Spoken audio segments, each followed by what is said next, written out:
There's a little bit of pressure. Fire.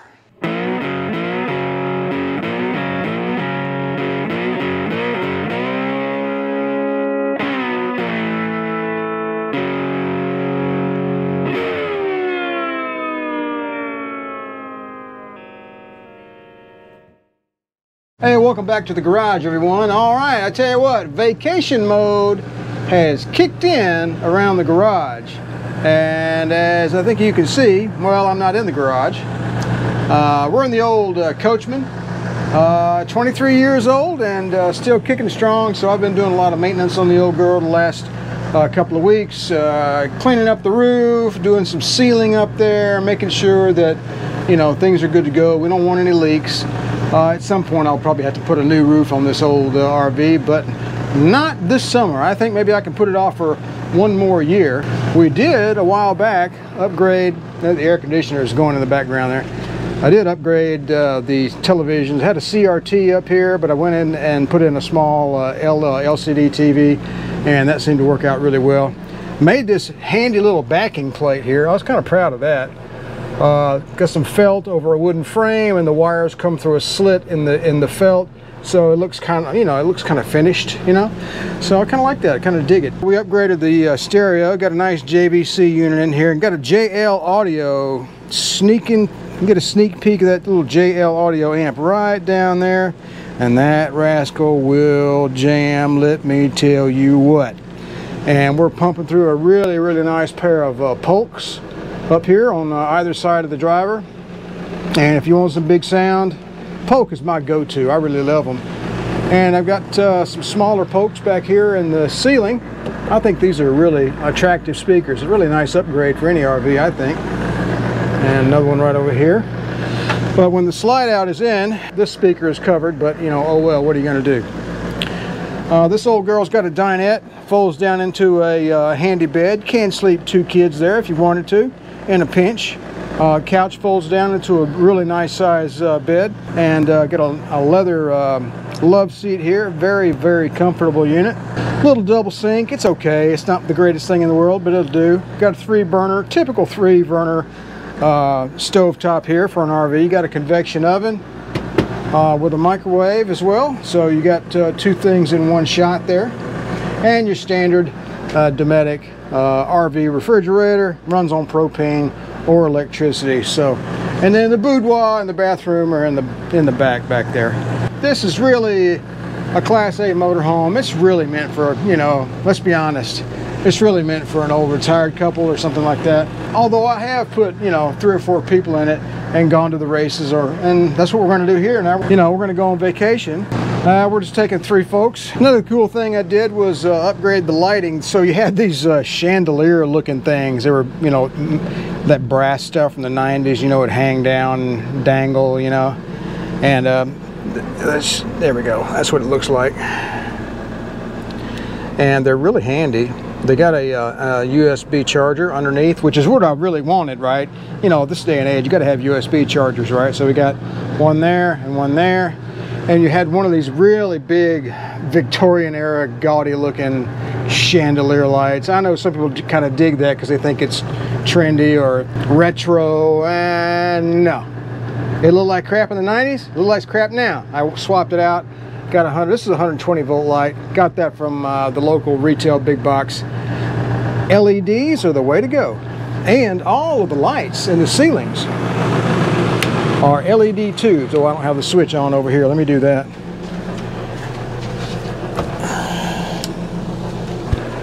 And all of these light tubes throughout the ceiling are LED tube. They were originally fluorescent tubes, and most of them, and the ballasts and all the tubes, they were just a mess. So half of them didn't work. So I swapped out everything, ripped out all the ballasts, and put in LED tubes, and that was a really good decision.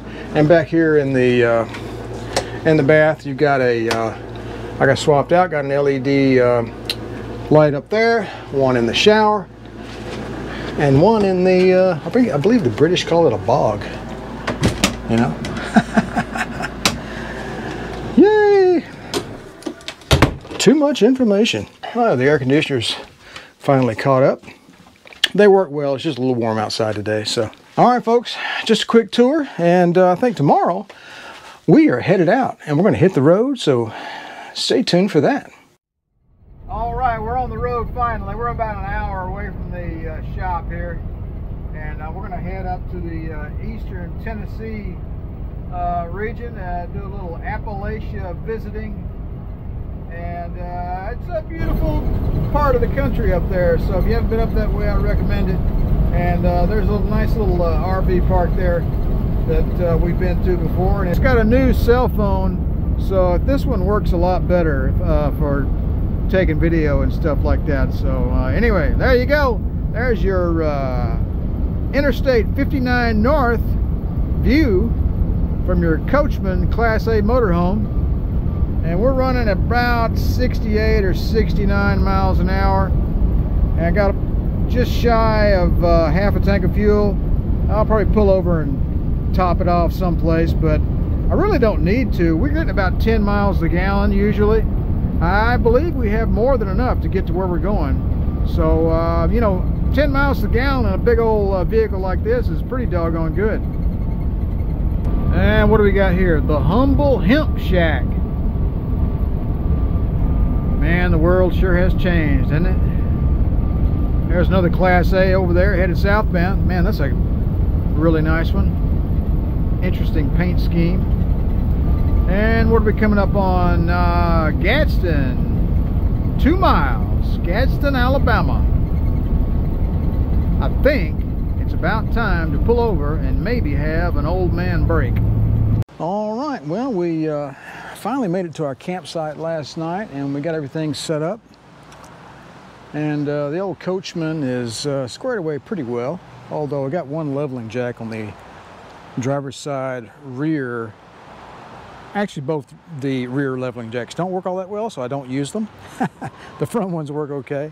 So she's a little bit to this side by like 1 degree or 2 degrees or something, but not enough to really cause a big problem. So, and I still need to buy some new curtains for the windshield. The previous owner ripped them out. It really drove me bonkers.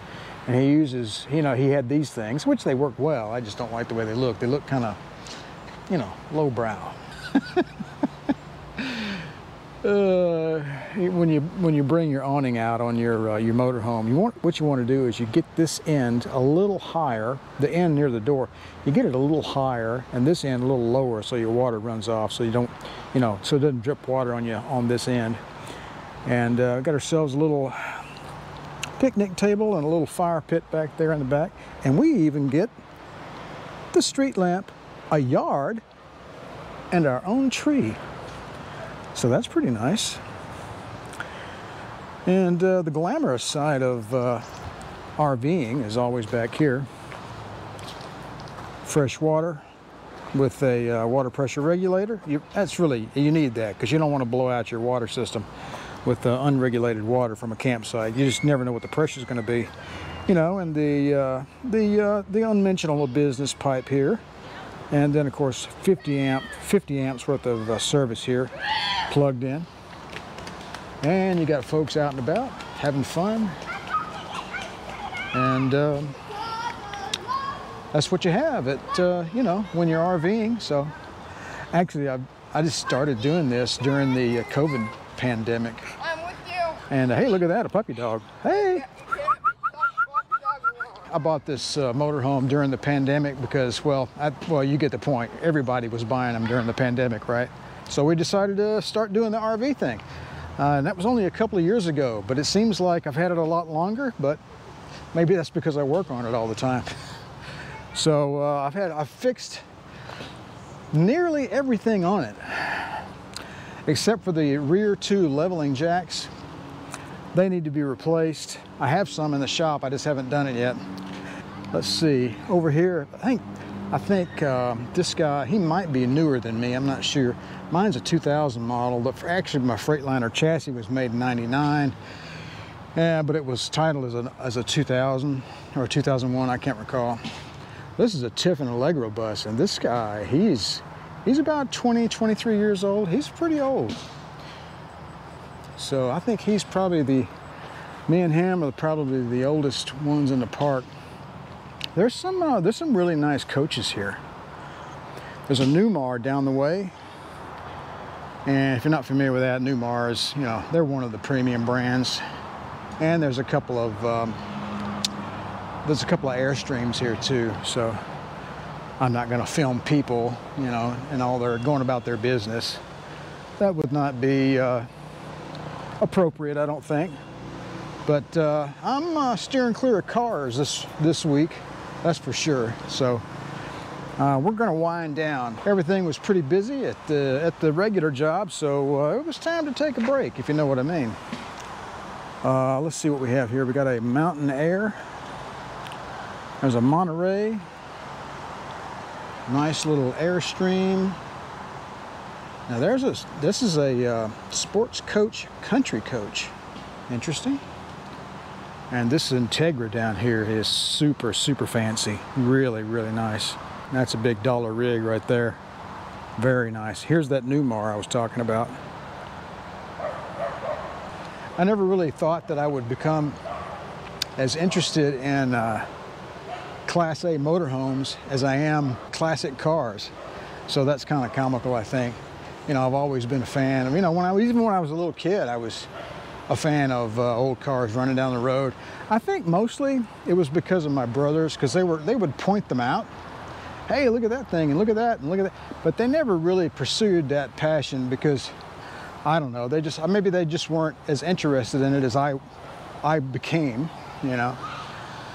And so I'm the only one in the family who really started to become enthusiastic about restoring and maintaining cars. Now my dad, he's older, you know, my dad's 93 now, believe it or not. So, but then again, you know, the silent generation, born in 1929, that's a long time ago, man. Let me tell you what.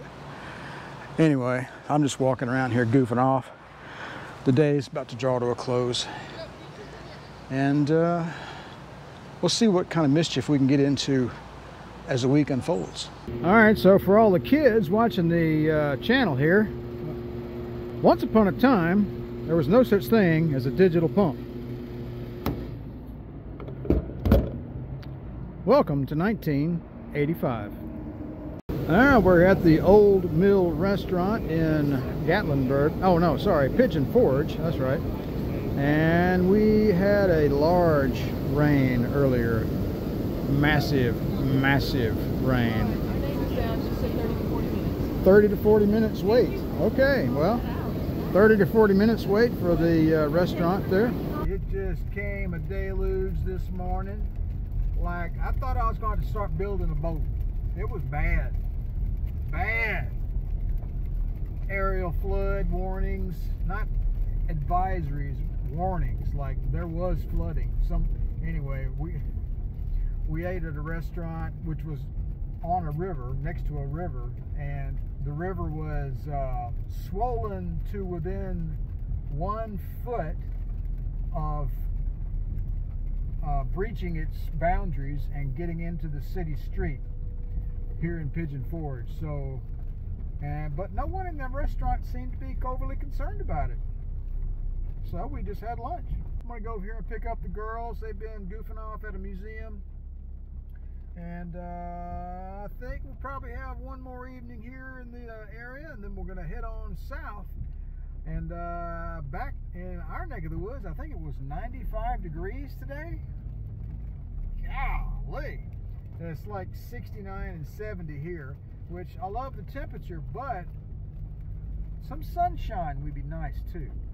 So some good news for a change. I tell you what, the other day I was messing with the old Cadillac and cranked up the engine and just decided to turn on the air conditioner just to see what might happen. Last time I tried that, I don't know, about a year ago, nothing. Compressor wouldn't turn on, no cooling whatsoever.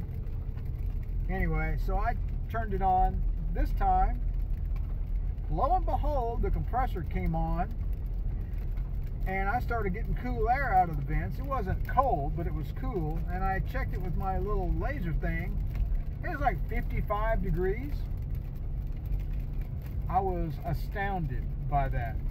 So I'm like, it magically repaired itself. Regardless, I still plan to upgrade the system to R134. I'd like to put a more modern, more efficient compressor on the thing. You know, those old compressors, unless you want to do a concourse restoration, or you're just overly picky, and that's fine too.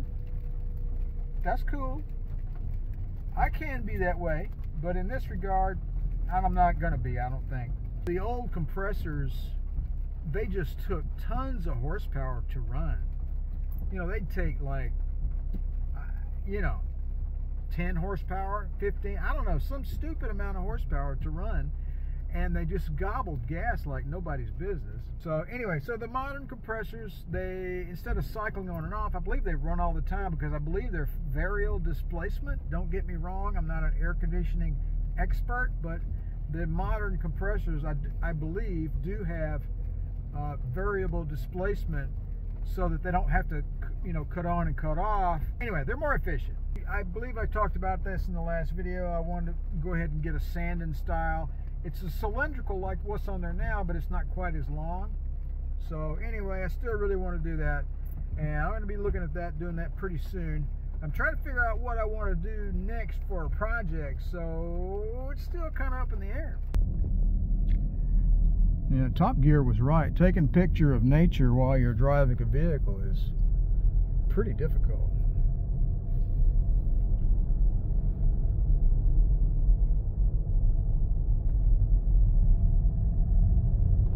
I'm not going to hit it, whatever they are. It's some kind of deer. There was one back there that had horns. Oh, really? No, that had the fuzzy stuff on them, right? Because they were brand new. Yeah. Yeah. All right, we finally found a time to get a haircut. I don't feel quite so heavy anymore. I think they cut about 10 pounds off me, and just about ready to head on back to the shop, I think. So tomorrow morning we'll do that, but tonight we're going to head over to Cherokee, North Carolina, and I believe we got a show lined up over there in the middle of the Smoky Mountain Range there. Some kind of a play. I can't recall what it is, but my wife lined it up for us. Should be pretty nice. And we are headed down the road here between Pigeon Forge and Gatlinburg. And if you've never been on this little road, the speed limit is anywhere from 35 to 45. And you probably want to stick to that. Hey, look at that. One of the later gen Camaros, convertible. Pretty nice old car. That was from the 90s, it looks like, I believe. I'm not really a fan of the modern ones. They just don't look like Camaros to me. Well, I think this weekend's video is going to be a hodgepodge of stuff. I do have one thing I want to try to accomplish on the old motorhome, however, but I think we're going to be skipping around a little bit. So if you guys don't mind, you know, usually I like to do things like, you know, have a very specific project.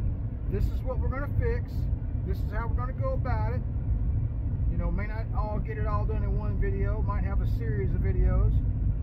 But, you know, that's just not going to happen this weekend. I have got more irons in the fire than you know what to do with. Anyway, let me pop up into the retail big box here and see if we can find the proper hydraulic fittings for our little motorhome project. All right, we're back from the big box. Let's go ahead and go on in the shop, and let's take a look at what we have here. So we finished up at the hardware joint here just a little bit ago, and we'll show you the spoils of our adventure here. These are the spare parts we got from Home Depot. We got a bushing, which basically means you're going to convert a 3/8 pipe thread down to a 1/4 inch pipe thread. The 1/4 inch side is female and the 3/8 is male. And then we have a coupling. That's a 3/8 there. And we have this little guy. We got this off the Amazonian site. And let's open this up and we'll show you what we have here. Now, what is this crazy looking critter here? All right, so let's talk about this hydraulic jack here. This is an HWH hydraulic leveling jack. It's used, I got it from Vizone RV. It's an RV salvage yard. The label is worn off, but the serial number, or I'm sorry, the model number here is AP16997. So this is the bottom end. This presses against the ground. There'll be a plate on this end, and then this end up here is on top. This is where the hydraulic line goes, and this is where your spring's attached that retracts the cylinder back up in there. And this is your electrical connection for your, which tells the system you know, how far down you are, whether or not your jacks are down or what have you. Consequently, these things are like stupid money, right? If you bought this new, which you can't buy it new, it's like $1,000 just for this one. So that's $4 grand just for one motorhome. I think I gave like $400 and something for 2 of these. And I've had them for like 18 months.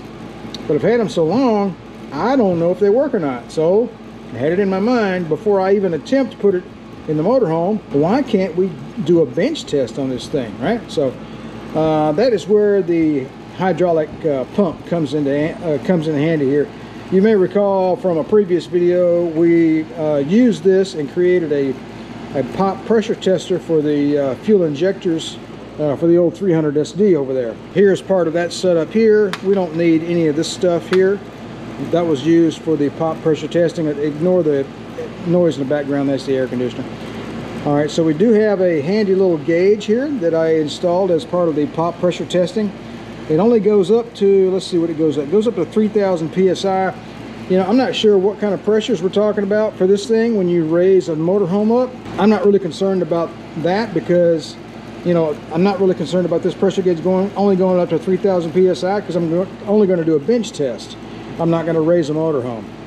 I just want to make sure it goes up, and then I want to release the hydraulic pressure here on the pump, and I want to be able to take this and push it back up in there with my hand, which would basically simulate, to a very small degree, the spring action, which would draw this thing back up in there anyway.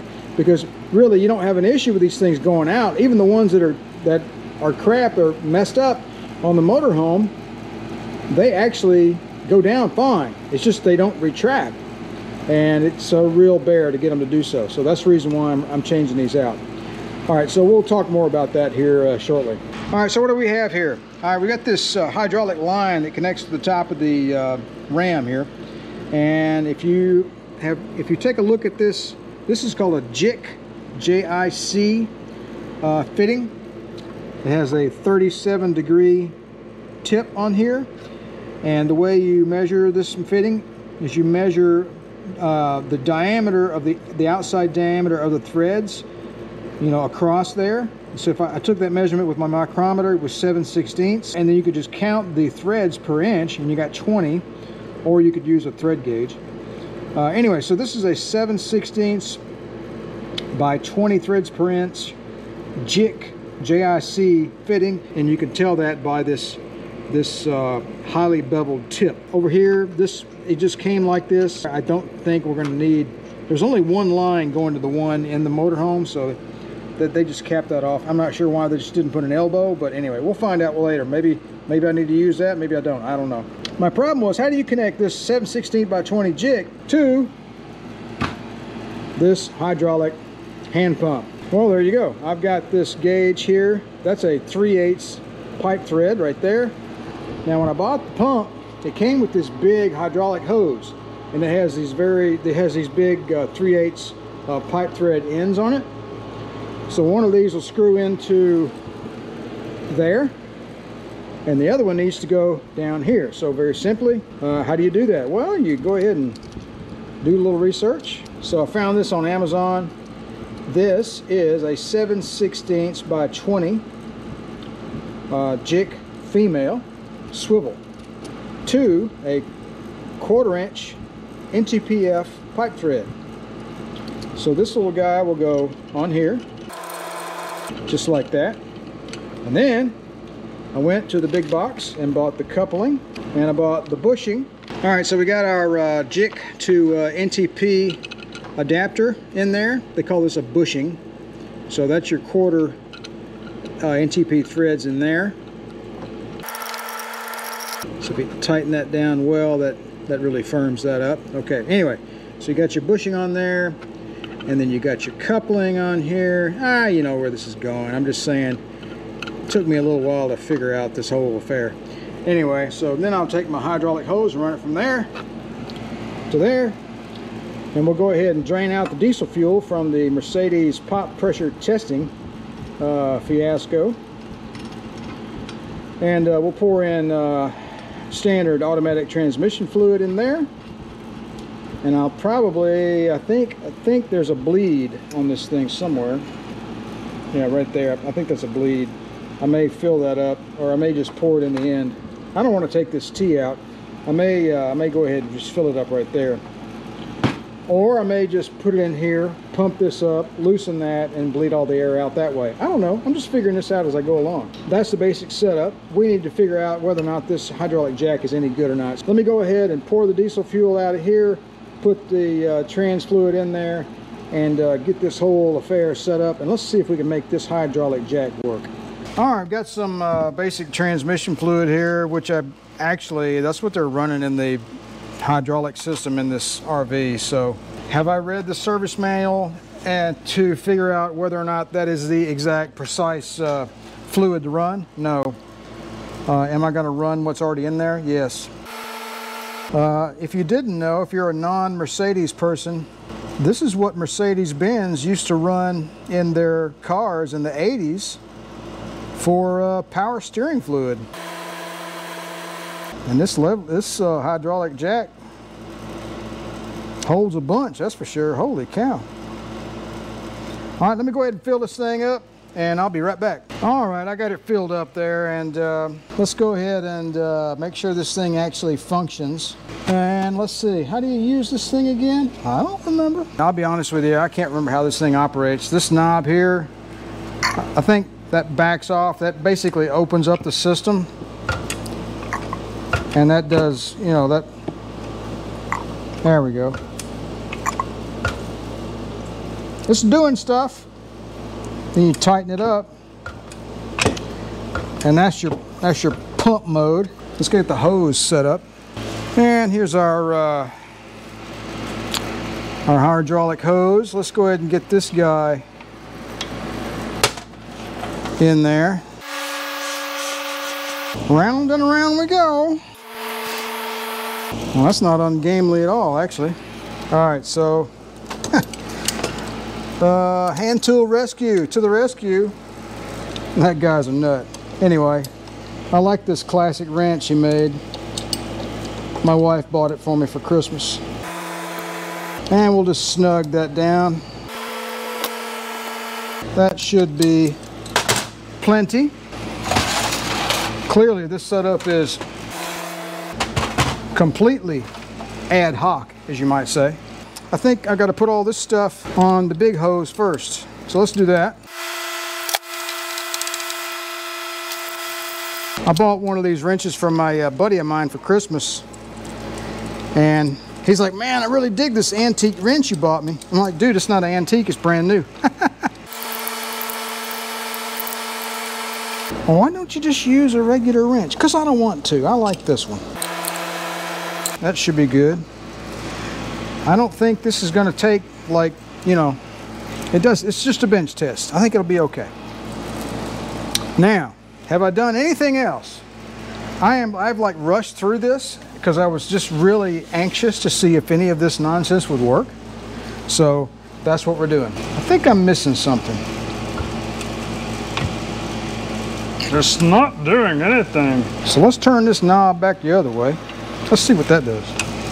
Probably need to fill up this whole deal here, you know. He doesn't know what he's doing. Well, you know, there is that possibility. I just relax, it'll be all right. Seems like there was no, let's see, that right there, that doesn't come off. Let's let some of the air come in the back end. I loosened up the filler neck there. All right, I had to pump it about 20 or 25 times to get it to come out the end, and now I got a mess on the floor there.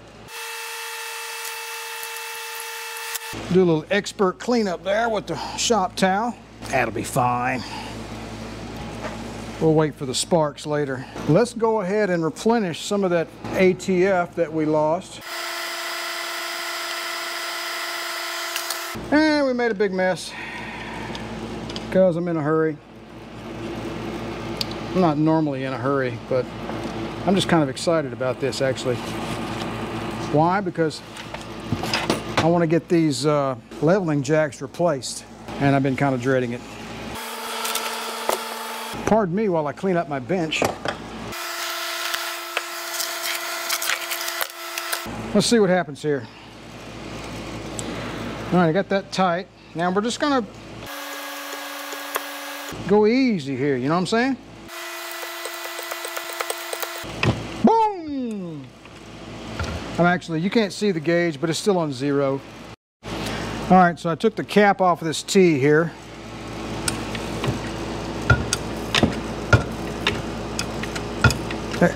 There we go. It's coming out. It's coming out of the T.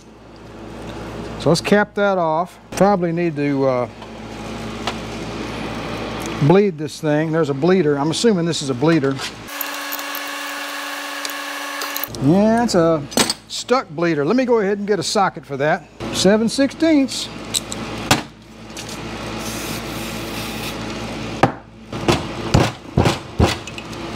Yep.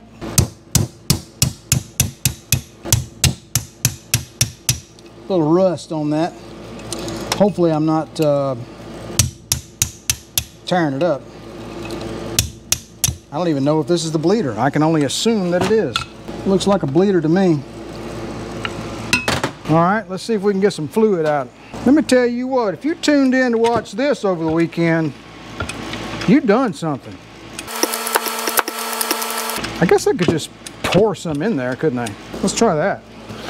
Yeah, that's what I thought. Just make a big old mess. All right, I got a little something different here to put this fluid in here. Let's see if this will work. It's a Kona ice cup. I don't guess we'll be putting any more slushies in this one though. This is excitement a mile a second. There we go, look at that. We made progress that time.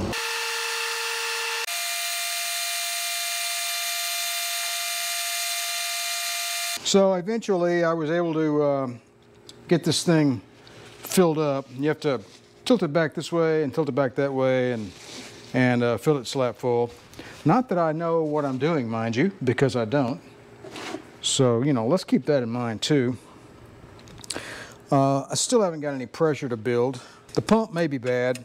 It's been sitting on the shelf for what, a year and a half now? Since I did that video, we should be doing something. And we're not. I hear it going, wah, wah, wah. Or squishy, squishy. It's making like squishy noises or something. I've got some seepage from these fittings over here, but it's not horrible. Even if I had just a tiny bit of seepage, I should be able to build a little bit of pressure. Unless I'm sucking air into the system through these things. That could be. Or the cylinder is basically full of holes and not able to hold pressure. Or the pump is bad. So let me troubleshoot this whole fiasco here, and I'll be back in a little bit. All right, so I've been doing this wrong, completely wrong, for the past half an hour or so. That figures. So to bleed the pump, you turn it counterclockwise, and then you pump it a bunch of times, about 20 really. And I've already done this, so I don't know why I'm continuing to do this. All right, and then you turn this thing in all the way clockwise like that. And then it's supposed to build pressure, but it's not. So we need to figure out if the pump is bad or if this setup over here is not working. And the way we're going to do that is to disconnect this whole affair, and we will install a plug, block off everything, and see if the pump actually builds pressure. If it does not, I'm going to stop right here. So let me take this apart. I'll be right back. All right, so this pump works just fine. So if you turn it all the way in clockwise, pump it up a little bit, and boom, pressure. Yep, building pressure. There's 500 pounds. There's 1,000, so on and so forth. Let the pressure off. Boom, works just fine. Okay, nothing wrong with this hand pump. Clearly, the setup either in the hose or this cylinder over here can't hold pressure. There must be an air leak somewhere. However, you would think that I should have fluid just spewing out all over the place and it not being able to. Anyway, you know what? Let's not overthink it. Let's put this thing back the way it was and try again. All right, that was a big old mess. Basically, getting this thing bled, making sure the pump was working right. It was just a big old fiasco. I got hydraulic fluid everywhere. So once we verified the pump was good, I took this line back off, and I double checked all these connections over here. Here I put you know, the Teflon tape all over them, try to seal up any leaks. You know, it was just some minor seepage, but really I just had my head in my. I was suffering from, you know, like, what do they call it? Cranial rectal inversion, I think it is. I think it's called. Sometimes it takes a while to get that worked out. So anyway, I pumped this guy up. I left the bleed valve open and the fluid came out there, and I sealed that up. Right now, this should work. This cylinder should expand when I pump this. If it doesn't, I guess I'll just have to work on it some more. Let's just ease into it, right? Ease into it. Of course, there may have been a massive air bubble in there and forced out a bunch of fluid. Unbelievable. It's coming out. Oh, shit. Yeah, that was a big air bubble. Did you hear that? You know? All right, let's see what happens here. Come on. I ain't got all day. Maybe this is the air bleed for this. Maybe I'm doing it completely wrong. Maybe I'm, there we go. All right. Now let's see how much fluid we have in our pump over here. We need to add some. I'm stubborn, man. I'm gonna make this work. Fit Hair Lips, everybody, on Bear Creek. You guys know what movie reference that's from? If you don't, then you missed out on probably one of the greatest films of the 20th century and my personal all-time favorite movie ever made. You know, I'm sure there's a better way to do this. There's got to be a better way to do this. I have clearly lost all of my patience. If it spills, fine. It'll just run everywhere. It's hot today, man. God. I mean, hot. I wonder how many people have ever bench tested an HWH hydraulic leveling jack with a hydraulic hand pump. I wonder if I'm going to be able to. I mean, it's clearly not a messy process at all. So let's see what happens here. I'm going to watch our level in the pump here. Going down. I got the cylinder on some blocks and just to see if there's any fluid seeping out a crack or something somewhere. It's not building pressure, that's for sure. We know the pump works. We know we're getting fluid to this, because if I take this back off, I'll make another damn mess. Which is, I'm gonna do it anyway. Just to see if we get some kind of explosion.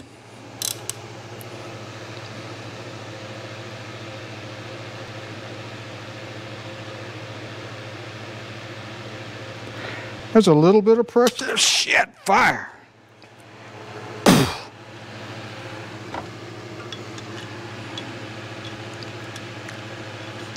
That was awesome. I just blew transmission fluid all over the shop and onto the hood of my Cadillac. All right, I think we got it cleared up now after that fiasco. The pressure gauge over here is not building pressure. It just keeps saying 0. I'm assuming because the chamber that it's filling up is getting you know, bigger and bigger. But I see my fluid over here in the pump decreasing, or the level going down. So I refill it, you know. But the end goal is that we are pushing that cylinder out. And I've got you guys placed over there, so we're going to pump on this a few times, and we should, You see that guy moving out? Look at that. We have a hydraulic leveling jack for an RV, folks. Stubbornness pays off. The pressure gauge on my pump just continues to read 0, however.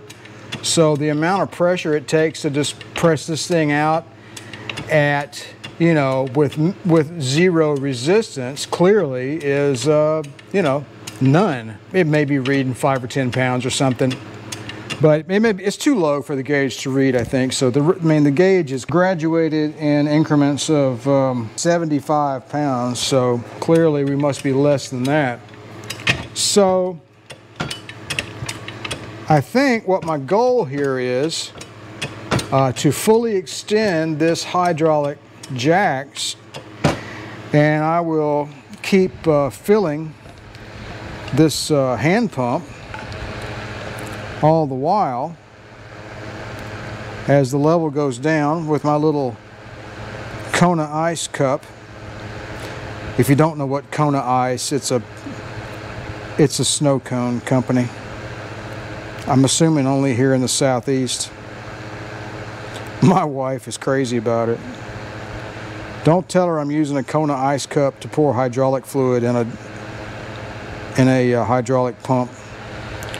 That probably wouldn't go over well. She'd have to go buy another Kona. Well, never mind. She had to go buy another Kona Ice. That'll be all right. Okay, back to what we were doing here.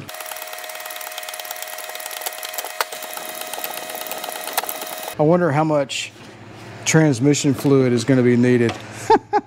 Man, I have put a bunch of transmission fluid in this thing. And, well, a bunch of transmission fluid on myself, on my workbench, in the garbage can, and other places as well. No wonder the motorhome has such a gargantuan hydraulic fluid reservoir on it. So I'm adding some more to the pump here. This is exciting. To some people it is. Let's move our old points distributor out of the way. I'm not sure what I'm going to do with that. Maybe hang it on the wall of shame or something. The true test of this is really to retract it. The retraction is done via spring pressure, and we're just going to have to find out. All right, I'm going to pump this thing all the way out to its full extent, and then we'll be right back. All right, we got her fully extended, I believe. That's about 13 inches. So it's about 13, something like that. And the body of this thing, the total body length is 19.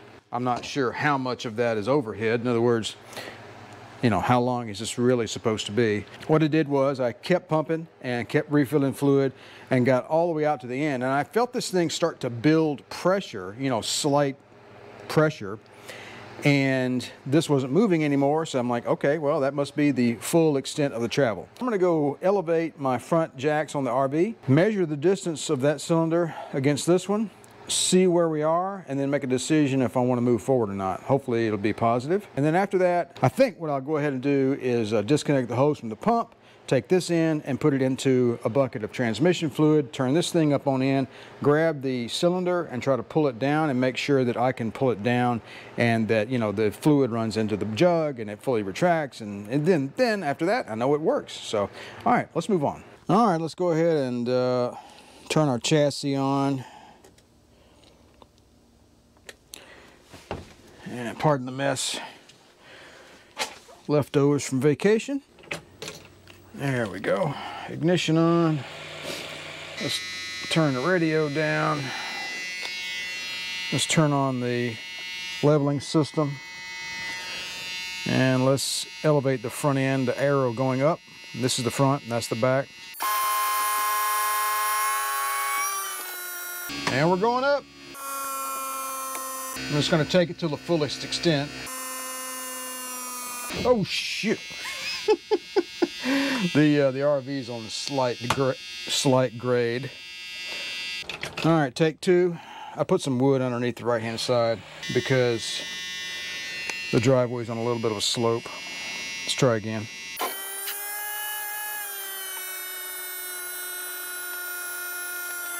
All right, I never really raised these jacks up that high before. And we've got 11 inches there. So the one inside the shop is raised to 13.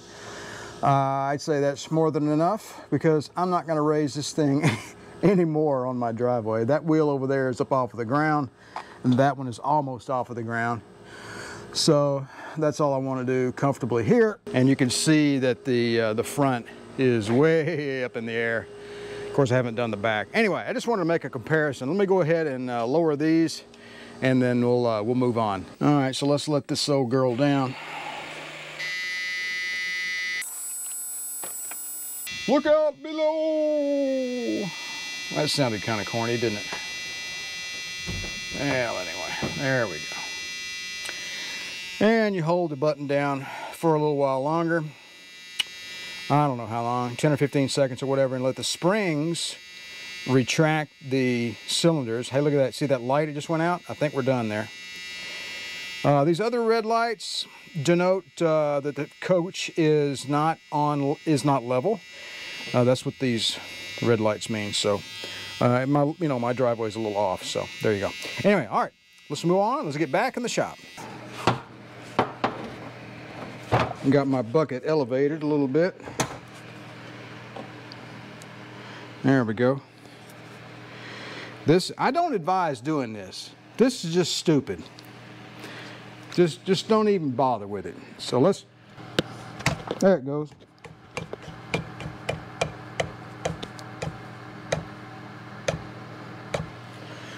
So that's my hand pressure, which, you know, these days ain't a whole lot.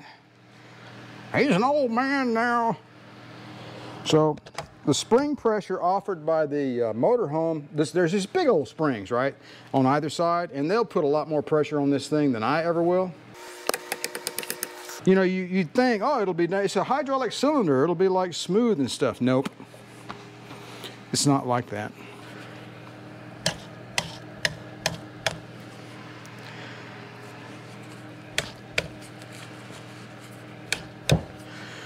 I'm going to call that good because I pushed that back in with just regular old limited weenie arm strength.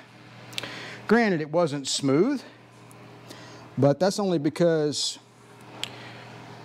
my upper torso can't offer smooth torque like the coil springs would offer. They will offer a constant, albeit, you know, not accommodating for the minor variations in linearity of the coil spring, but that's getting way too nerdy. Let's just move on. I'm calling this one good. Let's go ahead and get the other one out of the box and test it. Boy, that'll be fun. At least I know how to do it now. All right, we got her all primed back up again. That took forever again, just like the first one. If you're going to do a bench test of a leveling jack for a motorhome, don't use it with one of these. Get yourself a motorized or a pneumatic hydraulic fluid pump because it takes a lot of fluid. This thing only pumps like 2 square centimeters or cubic centimeters per pump or something. So anyway, as you can see, we already started coming out right there, and I fill it regularly. And if I get down and see the threads of this shaft goes all the way through the unit, and if I see the threads there, I go ahead and add a little bit like that. So as you can see, as I pump, come on, get with the program. As I said, it's a high volume type deal here. There we go. It's starting to come out some more again. See there? Very slowly. There, it's coming on out now. There we go. Build up enough. Whoa, look out. That one's a little bit sticky. I'm glad we're doing this. So it took a little, I had to build up a few PSI there to get that on out of there. But then again, let me show you what we're dealing with here. You see that? You know, that first line, each one of those little bitty lines is 75 PSI. So I don't know how many PSI that was to make that pop out of there like that. 5 or 10 maybe, I don't know. But it was hung up there a little bit. So let me go ahead and do a refill here. I'm going to keep pumping. I'm going to fully extend it. And then I'm going to retract it by hand to make sure it works properly. All right, I had to break out another bottle of ATF I had out in the shed. I've changed the fluid in this old Cadillac a bunch of times, and that Mercedes over there as well. So Had a bunch of leftovers. Okay, got this one extended out. I got 13, basically somewhere between 12 and a half, 13 inches right there. This one is a little more jittery. I had to, you know, as you pump it, click, click, click, click, click. You know, it wasn't smooth like the other one was. It would, you know, you build up a little bit of pressure. Of course, it's not even reading on this, so who knows what it is, 5, 10 PSI, whatever.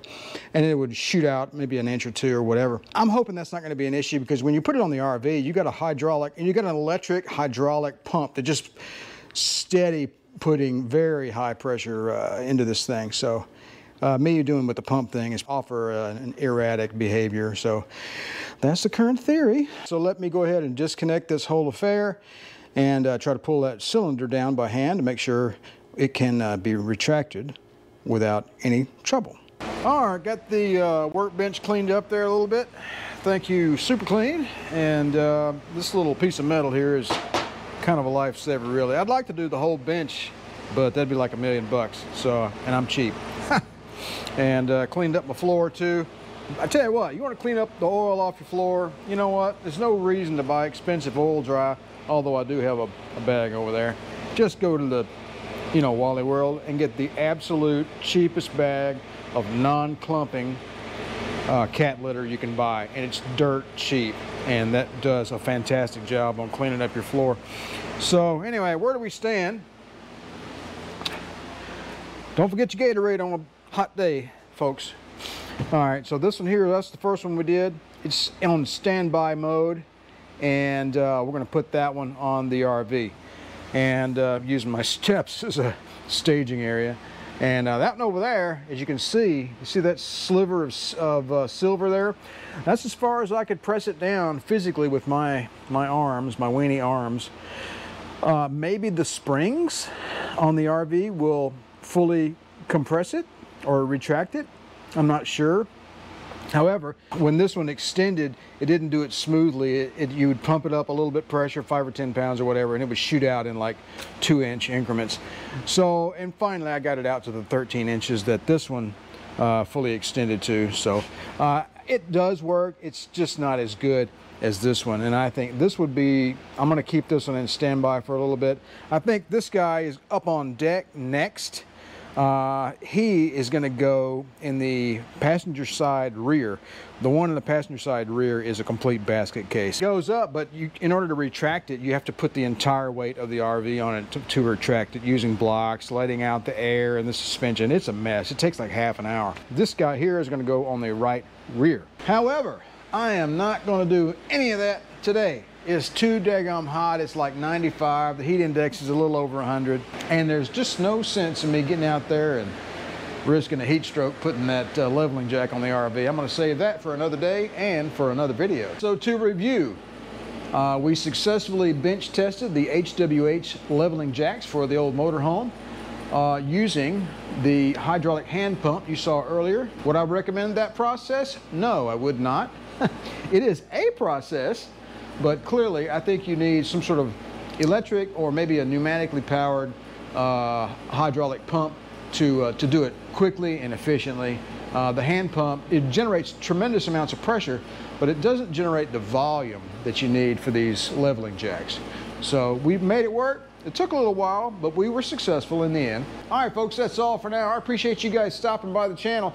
Don't forget to like, share, and subscribe. And if you'd like to be notified whenever I release a new video, don't forget to click that little bell down below. You know where it is. You guys have a good one, and remember to enjoy maintaining and properly servicing your vintage motorhome.